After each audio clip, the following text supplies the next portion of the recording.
இவ்வளோ கஷ்டப்பட்டது இந்த ஒரே ஒரு சிக்கன் பீஸுக்கு தானா? சிக்கன் பிரியாணியில் சிக்கன் இருக்குங்க, சிக்கன் இருக்கும்ல, சூப்பராக இருக்குங்க.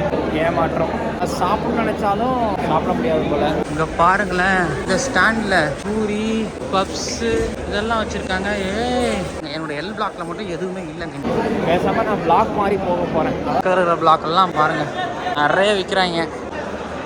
உணவு தேடி ஒரு பயணம். ஏய் பிரியாணி இருக்குங்க, பிரியாணி வாங்கிட வேண்டியதான். சிக்கன் பிரியாணி, சிக்கன் பிரியாணி வாங்கியாச்சு.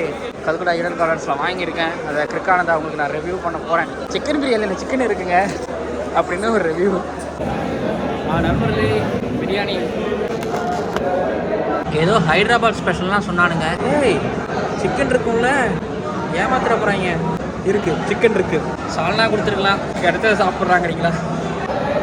கொல்கட்டாவில் அவங்க ஃபுட்டில் உருளைக்கிழங்கு இல்லாமல் இல்லை பாருங்கள். இவ்வளோ உருளைக்கிழங்கு வச்சு ஒரே ஒரு பீஸை மட்டும் வச்சுருக்காங்க. ஏமாத்திட்டாங்க இல்லைங்களா? இவ்வளோ கஷ்டப்பட்டது இந்த ஒரே ஒரு சிக்கன் பீஸுக்கு தானா? சாப்பிட்றீங்களா?